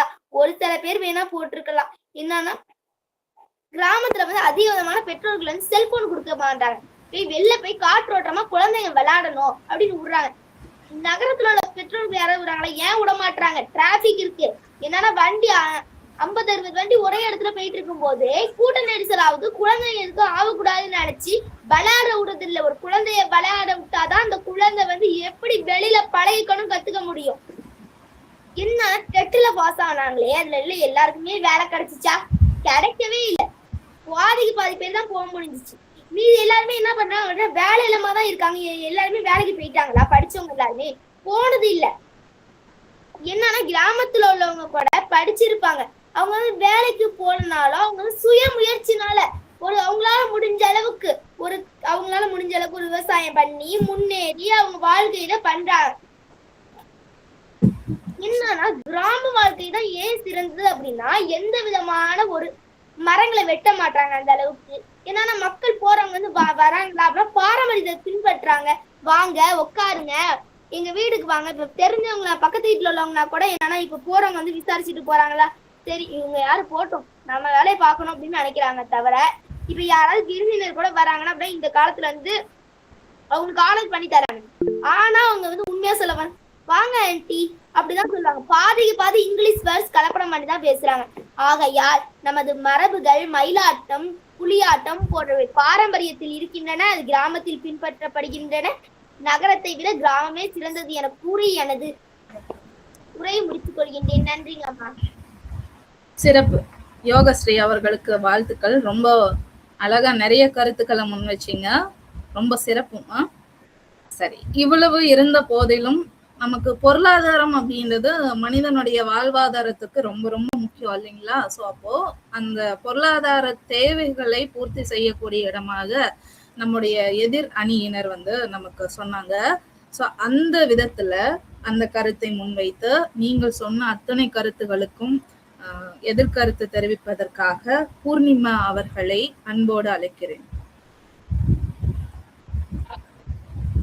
வானாகி வளர்ந்து வளமாகி செழித்து வலுவாகி துணிந்து வரமாக பெற்ற தமிழாம், மண்ணாகி போனாலும் மலடாகி போனாலும் மார்போடு தழுவி மறவோமே தமிழை என தமிழன்னைக்கும் என் தாய்மொழியாம் தமிழுக்கும் எனது வணக்கத்தினை தெரிவித்துக் கொண்டு இத்தகைய பட்டிமன்றத்தை உருவாக்கியதற்காக அனைத்து வாகை தமிழ் சங்கம் சார்பாகவும் இன்றைய பட்டிமன்ற நடுவர் அவர்களுக்கும் எனது அணி பேச்சாளர்களுக்கும் எதிரணி பேச்சாளர்களுக்கும் அனைவருக்கும் வணக்கத்தினை தெரிவித்துக் கொண்டு எனது உரையினை துவங்குகிறேன். பட்டிமன்ற தலைப்பு: கிராமத்து வாழ்க்கை சிறந்ததா, நகரத்து வாழ்க்கை சிறந்ததா? நகரத்து வாழ்க்கையே சிறந்தது என்ற என்னுடைய ஆணித்தரமான கருத்துக்களை உங்களிடம் பகிர்ந்து கொள்ள நான் வந்திருக்கிறேன். நடுவர் அவர்களே, எனக்கு ஒரு சந்தேகம். கிராமம் அப்படிங்கிறது கிராமமா இருக்கா அப்படின்னா இல்ல நடுவர் அவர்களே. மண் வாசனை மாறாமல் பச்சை கிளிகள், வண்ணத்து பூச்சிகள் இதெல்லாம் பாரதி ராஜா இயக்கத்தின் காலத்தில் வேணாம் இருந்திருக்கலாமே தவிர இப்பொழுது கிராமமாக இல்லை நடுவர் அவர்களே. அப்படி கிராமமாக இருந்தால் அவர்கள் ஏன் நகரத்திற்கு இடம்பெயர்ந்து வர வேண்டும்? அதுவும் மாறி, அதாவது கிராமத்திலிருந்து நகரத்திற்கு வர வேண்டும் என்ற நிலை மாறி நகரத்தை போலவே கிராமத்தையும் மாற்ற வேண்டும் என்ற நிலைக்கு மக்கள் வந்திருக்கின்றனர். இதற்கு ஏகப்பட்ட உதாரணம் இருக்கிறது நடுவர் அவர்களே. அதாவது 5 வருஷத்துக்கு முன்னாடி இருந்த கிராமம் இப்போ அதே மாதிரி இல்லை. பல நெடுஞ்சாலைகள் வந்துருச்சு, தொழிற்சாலைகள் வந்துருச்சு. இது எல்லாமே கிராமம் வந்து நகரத்தின் அடிப்படையிலேயே அதை வந்து உருவாக்கிட்டு இருக்காங்க. அவங்களே சொல்றாங்க. அதாவது இதுல இருந்து நம்ம என்ன தெரியுது அப்படின்னா, கிராமப்புற மக்களுக்கும் தெரிஞ்சிருக்கு நகரப்புற வாழ்க்கை தான் சிறந்தது. அதனாலதான் அவங்களும் தன்னுடைய அடிப்படை தேவைகளை நகரப்புறத்திற்கேற்ப நம்ம மாற்றிக்கொள்ளணும் அப்படின்னு நினைக்கிறாங்க நடுவர் அவர்களே. அதாவது அந்த வளங்களை வழங்குவது வேணா கிராமமா இருக்கலாம், ஆனா வாழ்வாதாரத்தையும் அடிப்படை வசதிகளையும் வழங்குவது நகரம்தான். இதை யாராலும் மறுக்க முடியாது நடுவர் அவர்களே. ஒருவன் படித்த படிப்பை தாண்டி, செய்யும் தொழிலை தாண்டி, உழைத்திருக்கும் உழைப்பை தாண்டி நீ என்ன ஜாதி என்று கேட்கிறான் இன்றும் கிராமத்தில். ஆனால் படிப்போ வேலை வாய்ப்போ கலையோ செய்யும் தொழிலோ இதையெல்லாம் தாண்டி நீ என்ன சாதித்திருக்கிறாய் என்று பார்க்கிறது நகரம். எவ்வளவு தொழில்நுட்பம் வளர்ந்துருச்சு நடுவர் அவர்களே, இந்த காலத்துல எவ்வளவு தொழில்நுட்பம் வளர்ந்துருச்சு. ஆனா இப்பவும் மத பிரச்சனை, உள்சாதி கலவரம், ஏகப்பட்ட பிரச்சனைகள் நடுவர் அவர்களே. சகிப்புத்தன்மை இல்ல, மக்களிடையே சகிப்புத்தன்மை இல்ல. எங்க சாதி எங்க மதம்னு இன்னமும் மத கலவரம் நடந்து கொண்டுதான் நடுவர் அவர்களே இருக்கிறது. அதாவது இன்னமும் இவ்வளவு தொழில்நுட்பம் வளர்ந்த இக்காலத்திலும் சாதிக்கு ஒரு சுடுகாடு வைத்திருக்கிறான் கிராமத்தில். என் சாதிக்காரன் என் சுடுகாட்டில் புதைக்கப்பட வேண்டும் என்று. ஆனால் மதம், இனம், மொழி எல்லாவற்றையும் தாண்டி 2000 குடும்பம்னாலும் ஒரு அபார்ட்மெண்ட்ல வாழ்றோம் நடுவர் அவர்களே. சகிப்புத்தன்மையுடன் தான் வாழ்கிறார்கள். அது இல்லாவிட்டால் நம்மள வந்து இங்க ஒரு வீடு அங்க ஒரு வீடுன்னு இருக்கும் போதே கிராமத்துல ஏகப்பட்ட பிரச்சனைகள். என் வீட்டுல இது, உன் வீட்டுல அதுன்னு ஏகப்பட்ட பிரச்சனைகள் வருது. சகிப்புத்தன்மை மக்களிடையே இல்ல. ஆனா 2000 குடும்பங்கள் வேற வேற மொழி, வேற வேற மாநிலம் எப்படி இருந்தாலும் தங்களுடைய தேவைகளுக்காக ஒரே அபார்ட்மெண்ட்ல வாடகை கொடுத்து வாழ்றாங்கன்னா நம்மளுடைய தொழில், வேலை வாய்ப்பு, நம்மளுடைய வாழ்க்கை அப்படி போயிட்டு இருக்கு.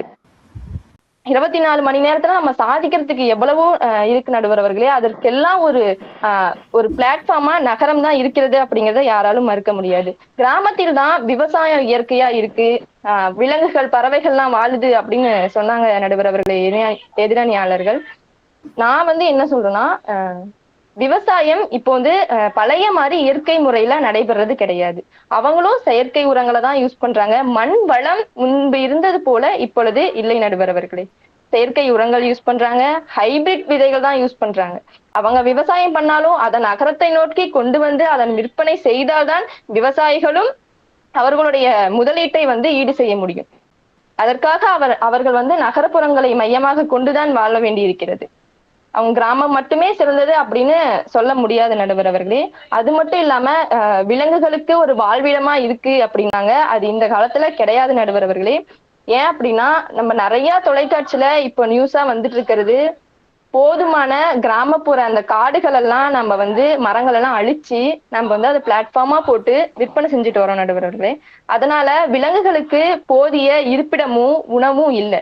அதனால மக்களுடைய இருப்பிடங்களுக்குள்ள நுழைஞ்சு அது பண்ற அட்டூழியங்கள்லாம் நாளுக்கு நாள் செய்தியில அதிகமாயிட்டு தான் இருக்கிறதே தவிர, அது இல்லாம விலங்குகளுக்கு வாழ்விடம் இன்னமும் கிராமம் கொடுக்குது அப்படிங்கிறத ஏற்றுக்கொள்ள முடியாது நடுவர் அவர்களே. அதாவது மரத்தை வெட்டாம கிராமம் தான் இருக்கிறது, நகரங்கள்ல வந்து மரங்கள் எல்லாம் வெட்டப்படுகிறது, தொழிற்சாலைகள் கட்டப்படுகிறது அப்படின்னு சொல்றாங்க நடுவர் அவர்களே. ஆனா இன்றைக்கும் பழங்காலத்தில் நடப்பட்ட அந்த சாலைகளுக்கு இருபுறமும் இருக்கக்கூடிய அந்த புளிய மரமாக இருக்கட்டும், இது மாதிரி பெரிய பெரிய மரங்களாக இருக்கட்டும், இன்னமும் வெட்டப்படாமல் பாதுகாப்பாக சாலைகளின் இருபுறங்களிலும் அது இருந்து கொண்டுதான் இருக்கிறது. ஆனா 5 வருஷத்துக்கு முன்னாடி இருந்த கிராமத்துல இருந்த மரங்கள் இப்பொழுது வெட்டப்பட்டு நெடுஞ்சாலைகள் ஆக்கப்பட்டிருக்கிறது. இதற்கு எல்லாம் அடிப்படை காரணம் மக்கள் தொகை அதிகரித்து விட்டது. இது மாதிரி ஏகப்பட்ட நம்மளுடைய தேவைகளுக்காக தான் இதெல்லாம் நாங்க நகரத்தில் செய்கிறோமே தவிர, நாங்கள் வந்து கலாச்சாரத்தையும் பாரம்பரியத்தையும் ஒருபோதும் நாங்கள் கெடுக்கவும் நினைக்கவில்லை, அழிக்கவும் நினைக்கவில்லை நடுவர் அவர்களே. சொன்னாங்க கிராமத்தில் தான் கலாச்சாரம் பின்பற்றுகிறது, பாரம்பரியம் பின்பற்றப்படுகிறது அப்படின்ட்டு. நாங்களும் தாங்க எங்க கலாச்சாரத்தை நாங்க பின்பற்றோம். நாங்க வந்து ஒரு பண்டிகையை கொண்டாடாம இருந்ததில்லை, ஒரு திருவிழாவை நாங்க கொண்டாடாம இருந்ததில்ல. நீங்க கிராமத்துல எவ்வளவு இதா கொண்டாடுவீங்களோ அதையே வந்து நாங்க நகரத்துல வந்து எல்லா சாதிக்காரங்களும் சேர்ந்துட்டு இந்துவா இருக்கலாம், முஸ்லீமா இருக்கலாம், கிறிஸ்டினா இருக்கலாம், எல்லாரோடையும் நாங்க ஒரு பிரசாதம் செஞ்சு நாங்க அவங்களுக்கு கொடுக்குறோம். அவங்க ஒரு பண்டிகைன்னா அவங்க செஞ்சு எங்களுக்கு கொடுக்குறாங்க. இது எல்லாமே வந்து ஒரு மனித நேயமோட தான் இந்த நகரத்திலேயே வாழ்ந்துட்டு இருக்காங்க நடுவர் அவர்களே. அது மட்டும் இல்லாம ஒரு சாமானியனையும் சாதனையாளனாக்கும் ஒரு இடம் தான் நடுவர் அவர்களே. எடுத்துக்காட்டா நான் ஏன் சொல்றேன்னா, நான் வந்து ஸ்கூல் வந்து கிராமத்துல படிச்ச நடுவர் அவர்களே. ஆனா என் கூட படிச்ச நிறைய பேருக்கு கல்யாணம் ஆகி குழந்தையே பிறந்துருச்சு நடுவர் அவர்களே. ஆனா நான் இன்னமும் உயர்கல்வி படிச்சுட்டு இருக்கேன். ஆனா இப்போ வந்து நான் வந்து சிட்டி சைடு தான் படிச்சுட்டு இருக்கேன் நடுவர் அவர்களே. அதாவது நம்மளுக்கு என்ன தேவை, நாம எவ்வளவு உயரணும், நம்மளுக்கான எவ்வளவு இடங்கள் நம்மளுக்கு இருக்கு, அதை நோக்கி நம்ம பயணிக்கணும். அதுக்காக ஒரு பிளாட்ஃபார்ம் நகரத்துலதான் இருக்கு நடுவர்களே. அதை நோக்கி நான் மட்டும் இல்ல, எல்லாருமே அதை நோக்கி தான் போயிட்டு இருக்கோம். ஏன்னா தேவைகள் அதிகம். அதனால நகரம் தான் சிறந்தது அப்படிங்கிறத யாராலும் மறுக்க முடியாத நடுவர்களே. பள்ளிக்கூடம் நம்மளுக்கு வந்து ஒரு கல்வி வந்து கிராமத்துல தரமானதா இருந்தாலும் உயர்கல்விக்கு எத்தனையோ மாணவ மாணவிகள் பெற்றோர்களை விட்டுவிட்டு சொந்த பந்தங்களை எல்லாம் விட்டுவிட்டு ஒரு தரமான உயர்கல்வி பெற்று நான் எதிர்காலத்தில் ஒரு சிறப்பாக இருக்க வேண்டும் என்ற காரணத்திற்காக விடுதிகளில் தனியாக தங்கி ஒரு பட்டம் பெற்று அதற்கு பின் ஒரு வேலை வாங்கி எவ்வளவு நகரத்தில் இருக்கிறது நடுவர் அவர்களே. கிராமத்தில் இதெல்லாம் எதிர்பார்த்து கொண்டே நம் கிராமத்திலே இருந்தோம் என்றால் தனக்கான இடம் பறிபோய்விடும் என்பது துளியும் ஐயமில்லை நடுவர் அவர்களே. அது மட்டும் இல்லாம மன நிம்மதி இல்ல, நகரத்துல வந்து ஓடிட்டே இருக்காங்க, மன நிம்மதி இல்ல அப்படின்னு சொல்றாங்க. அதாவது வாரத்துல 7 நாள் ஓடுனாலும் ஒரு நாள் குடும்பத்தோட சந்தோஷமா சுத்தி பார்க்க மெரினா பீச் எத்தனையோ இடங்கள் இருக்கு நடுவர் அவர்களே. அதனால கிராமம் மட்டும்தான் சுற்றுச்சூழலை பாதுகாக்குது, பொல்யூஷன் நாங்க பண்றது இல்ல அப்படின்லாம் இல்லாம நகரத்திலயும் நாங்க முடிஞ்ச வரைக்கும் நாங்க பொல்யூட் பண்ணாம ஏகப்பட்ட தளங்களை உருவாக்கி அதற்கான வாய்ப்புகளை இளம் மாணவர்களுக்கு கொடுத்துக்கிட்டு இருக்காங்க நடுவர் அவர்களே. அது மட்டும் இல்லாம இத்தகைய கால சூழ்நிலைக்கு ஏற்றவாறு நம்ம ஓடிக்கொண்டே இருக்கணும் நம்மளுடைய வாழ்க்கைக்கு தேவைக்கு. அதனால கிராமம் தான் எல்லாத்துலயும் சிறந்தது அப்படின்னு சொல்லி எனக்கு வாய்ப்பளித்தமைக்கு நன்றி கூறி விடைபெறுகிறேன். நன்றி, வணக்கம். நன்றி. நல்லது. பூர்ணிமா அவர்கள் மிக சிறப்பாக தன்னுடைய கருத்துக்களை முன்வச்சாங்க. இந்த 2 அணியினுடைய கருத்துக்களை நம்ம எடுத்து பார்த்தோம் அப்படின்னா எந்த அணிக்கு வந்து நம்ம அதிகமான ஆதரவு தரப்போறோம் அப்படின்னு பாத்தீங்கன்னா, மனிதனுடைய வாழ்க்கையே வந்து இடம்பெயர்வு, அதாவது தேவைக்கு தன்னை வந்து இடம்பெயர்ந்து தகவமைச்சுக்கிட்ட ஒரு வரலாறை தான் நம்ம வந்து பார்க்கிறோம். நம்முடைய தமிழ் சமூகம் அப்படின்றது தகவமைப்பு அடிப்படையில, இடம்பெயர்வு அடிப்படையில மக்கள் கூட்டங்களையும் மக்கள் இடங்களையும் நிலங்களையும் அமைத்து கொண்ட சமூகமாக இருக்கிறத நம்ம வந்து மறுக்க முடியாது. அத்தகைய சூழல் பார்க்கின்ற பொழுது இன்றைக்கு நகர வாழ்க்கையில் இருக்கக்கூடிய அந்த வசதி வாய்ப்புகள் மிக எளிதாக எல்லோரையும் சென்றடையக்கூடிய ஒரு சூழல் இருக்கு. இதுல என்ன நம்ம வந்து மாத்திக்கணும் அப்படின்னா, கிராமத்துல எதை கொண்டு வந்து வைக்கணும்னா, நகர வாழ்க்கையில் இருக்கக்கூடிய அந்த வேலை வாய்ப்புகள் ஆகட்டும், தொழில்நுட்ப வசதிகளை கொண்டு வந்து நம்ம அந்த கிராமத்துல வச்சோம்னா நிச்சயமா கிராம வாழ்க்கை சிறப்புடையதாக இருக்கும். நகரத்துல எதை கொண்டு வந்து வைக்கணும் அப்படின்னா, இந்த ஆரோக்கியம், இயற்கையான சுற்றுச்சூழல், உறவுகளினுடைய பிணைப்பு, இதை கொண்டு வந்து நகரத்துல இணைச்சிட்டோம் அப்படின்னா நகர வாழ்க்கையை விட ஒரு அற்புதமான ஒரு வாழ்க்கைய நம்மளால வேற எதையுமே சொல்ல முடியாது அப்படின்ற அளவுக்கு இந்த 2 பக்கமே இணைக்கப்பட வேண்டிய விடயங்கள் அதிகம். ஏன் அப்படின்னா, இங்க விவசாயிகளினுடைய நிலைமை வந்து ரொம்ப கவலைக்கிடமாக இருக்கிறது அப்படின்றத ஒரு அணி தெரிவிச்சாங்க. இந்த பக்கம் என்ன சொன்னாங்க அப்படின்னா, லைக் அந்த ஆரோக்கியமான உணவு லைக் ரசாயனம் கலந்ததாகட்டும், இல்ல ஒரு எமர்ஜென்சிக்காகட்டும், இதெல்லாம் தேவைகளாக இருக்கு. அப்ப இந்த தேவைகளை 2 புறமுமே நம்ம சமன் செய்ய எப்ப கத்துக்கிறோமோ அப்ப இந்த 2 பக்கத்தில் இருக்கக்கூடிய வாழ்க்கையுமே நமக்கு ரொம்ப ரொம்ப சிறந்த வாழ்க்கை முறையானதாக மாறும் அப்படின்றது உண்மை. இருந்தாலும் இன்னைக்கு நம்ம ஒரு அணிக்குதான் தீர்ப்பு கொடுக்கணும் அப்படின்ற பட்சத்துல நகரத்துல இன்னைக்கும் உறவுகள், அந்த பிணைப்புகள் இருக்கத்தான் செய்யுது. என்னதான் ஒரு வீட்டுக்குள்ள முடங்கி இருந்த போதிலும் உறவுகளினுடைய அந்த தொடர்பு, பிணைப்பு அப்படின்றது விட்டு போகல அப்படின்றது ஒண்ணு. இன்னொன்னு வந்துட்டு என்னன்னா, கிராமப்புறங்களில் பின்பற்றக்கூடிய அந்த சடங்குகளும் பண்பாடுகளும் விட்டு கொடுக்காம நகரத்து மக்களும் இன்னைக்கு பின்பற்றிட்டு வராங்க அப்படின்றது. இன்னொரு விடயத்தை நம்ம சொல்லணும் அப்படின்னா, மக்களை அணுகக்கூடிய அந்த அணுகுமுறை, கம்யூனிகேஷன் அப்படின்றது வந்துட்டு ரொம்ப போல்டா, யாருக்கும் பயப்படாம தன்னுடைய கருத்தை சொல்லக்கூடிய ஒரு சுதந்திரமான ஒரு சூழலை உருவாக்கக்கூடிய ஒரு இடமாக இந்த நகரத்தை வந்து நான் பார்க்கிறேன். நம்ம கிராமத்து வாழ்க்கையில அது இல்லையா அப்படின்னு கேட்டா நிச்சயமா இருக்கு. பட் நகரத்து வாழ்க்கையை விட அங்க கொஞ்சம் சற்று குறைவா இருக்கிற மாதிரி என்னுடைய உணர்வு. சோ அதனால இது எல்லாம் வச்சு நம்ம இவங்களுடைய கருத்துக்கள் அட் தி சேம் டைம் நகர வாழ்க்கையினுடைய அந்த பின்புலம், கிராம வாழ்க்கையினுடைய பின்புலம், இதையெல்லாம் வச்சு நம்ம ஒரு கருத்துக்கு வரணும்னா நகர வாழ்க்கை மனிதனுடைய இன்னைக்கு வாழ்வாதாரத்திற்கு ஒரு அடிப்படை ஆதாரமாக இருக்கு அப்படின்றத சொல்லி நகர வாழ்க்கை தான் சிறந்தது அப்படின்றது என்னுடைய தீர்ப்பா இருக்கு இன்னைக்கு. வாழ்த்துக்கள் எல்லோருமே, உங்களுடைய கருத்துக்களை ரொம்ப அற்புதமா சொன்னீங்க. எனக்கு நிறைய பேசணும், எனக்கு டைம் இல்லை. ஸோ அதனால முடிஞ்சது எனக்கு கொடுக்கப்பட்ட நேரம். அதனால நகர வாழ்க்கை தான் சிறந்தது அப்படின்றது என்னுடைய தீர்ப்பாக இன்னைக்கு அமையுது. நன்றி.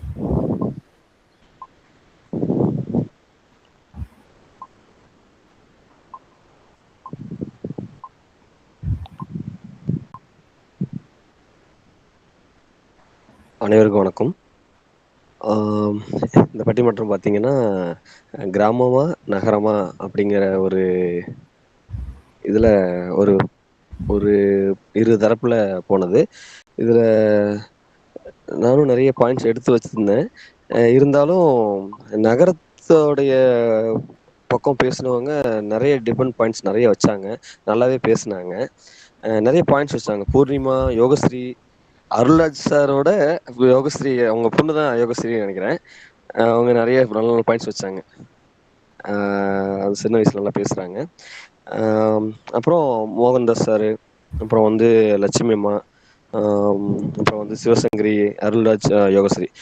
என்னன்னா இப்போ நகரத்துக்கான பாயிண்ட்ஸ் வந்து, ஏன்னா நம்ம வந்து கிராமத்தை தான் இருந்து வந்தா கூட நம்மளுடைய பொருளாதாரமோ இல்லை வந்து நம்மளுடைய கல்வி சார்ந்த விஷயங்களுக்கோ நம்ம நகரத்தை சார்ந்தா வர வேண்டியது இருக்கு. கிராமத்தையும் நிறைய மாற்றி கட்டமைச்சிட்டாங்க. மக்களும் வந்து அதுக்கு இதாயிட்டாங்க. அதனால அம்மாவுடைய தீர்ப்புக்கு என்னங்க நகர வாழ்க்கை சிறந்ததுங்கிறத நம்ம எல்லாம் ஏற்றுக்கலாம். ஏன்னா அந்த அளவுக்கு பாயிண்ட்ஸ் எடுத்து வச்சதுனால அந்த தீர்ப்பு. அப்புறம் அனைவரும் சரியான நேரத்தில் கலந்துக்கிட்டதுக்கு ரொம்ப நன்றி. இதே மாதிரி நம்ம அடுத்தடுத்த நிகழ்வுகளை நம்ம வந்து சரியான தலைப்புகளோடையும் சரியான நம்ம ஒரு முறையான ஒரு அணுகுமுறையோட நம்ம வந்து அடுத்தடுத்த கலந்தாய்வுலையும் அடுத்தடுத்த நம்ம வந்து இந்த மாதிரி ஒரு விவாதிக்கிறதுக்கான ஒரு பட்டிமன்ற களத்தை நம்ம கட்டமைக்கலாம். வாய்ப்புக்கு ரொம்ப நன்றி. அனைவரும் நல்லா விவாதிச்சிங்க, நல்லா டிபெண்ட் பண்ணீங்க. அம்மாவும் நல்ல தீர்ப்பு, சரியான ஒரு பரிசோதனையோட நல்லா வழங்கினாங்க. மற்றவங்க பங்கேற்ற அனைவருக்கும் அனைவருக்கும் நன்றி. சித்ரா மேம், நீங்க பேசுறதுனா பேசலாம் மேம்.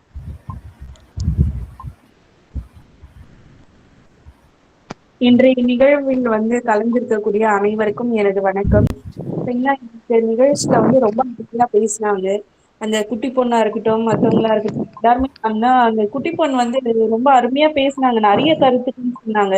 ஆனா கருத்துக்கள் சொல்லும் பொழுது வந்து அப்படியே நம்ம ஒரே என்ன தொடர் வண்டி மாதிரி தொடர்ந்து போகக்கூடாது. நடுவுல என்ன இது பட்டிமன்றம் இல்லை, அதனால என்னென்ன வார்த்தை பிடிக்கும் அப்படிங்கிறதுலாம் கொஞ்சம், மற்றபடி ரொம்ப அருமையான கருத்துக்கள்லாம் அந்த பாப்பா வந்து சொல்லியிருந்தாங்க. வாழ்த்துக்கள்மா, இருக்கீங்கன்னு நினைக்கிறேன். வாழ்த்துக்கள்மா. அடுத்து வந்து நகரம் அப்படிங்கிறதுல இறுதியா வந்து பேசியிருந்த மாணவி வந்து சொல்லியிருந்தாங்க. அவங்களுமே வந்து கருத்துக்கள் வந்து நிறைய சொல்லியிருந்தாங்க. ஆனா வந்து ஒரு சில வார்த்தைகள் பாத்தீங்கன்னா திரும்ப திரும்ப ஆங்கிலத்திலேயே வர மாதிரி இருந்துச்சு. அது மட்டும்தான். அதுக்கு அடுத்து அவங்களுமே வந்து ஓரளவுக்கு வந்து கருத்துக்களை கோர்வையா சொல்லியிருந்தாங்க. அந்த கோர்வையில ஏதோ ஒண்ணு வந்து குறைவு மாதிரி இருந்துச்சு. ஏன்னா இவங்க எல்லாம் சின்ன பிள்ளைங்க இல்லைங்களா, இனிமே வளர்ந்து வரக்கூடிய அடுத்தடுத்த நிகழ்வுல வந்து அவங்களுடைய அந்த ஈடுபாடு அதிகமா இருக்கு. ஆனா வந்து பேசக்கூடிய அந்த எடுத்து உரைக்கக்கூடிய அந்த கருத்துக்களை முன்வைக்கக்கூடிய அந்த ஒரு சில இடங்கள் தான் கொஞ்சம் இதுவா இருந்துச்சு. மற்றபடி நல்லா பண்ணீங்கம்மா, வாழ்த்துக்கள். இனி வரக்கூடிய நாட்கள்ல வந்து மாணவர்கள் இது போல வந்து நிறைய நிகழ்வுகள்ல பங்கெடுக்கணும். நடுவரா இருந்த அம்மாவுக்கும் மற்ற 2 பேராசிரியர் அவர்களுக்கும் வந்து பாத்தீங்கன்னா வாழ்த்துக்கள். அடுத்து ஒரு அம்மாவும் பேசியிருந்தாங்க, அவங்களுக்கும் வந்து வாழ்த்துக்கள்மா. பட்டிமன்றம்ங்கிறது வந்து வாதம், அடுத்து எதிரில வரக்கூடியவங்கள அவங்களுடைய வாதங்கள் வச்சு தீர்ப்புகள் வந்து சொல்றது. ஆனா நம்ம நிறைய பட்டிமன்றத்துல வந்து அவங்க பேசி வச்சு சொல்லுவாங்க, இறுதியா வந்து கிராமம் தான் சிறந்தது அப்படின்ற மாதிரி.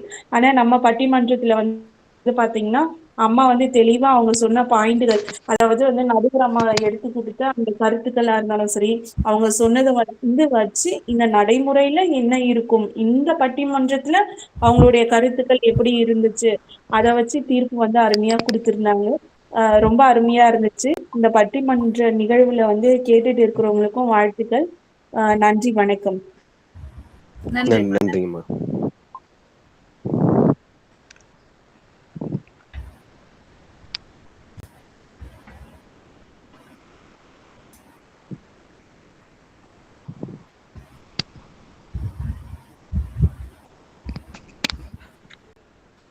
க்ளோஸ் பண்ணிக்கலாம்.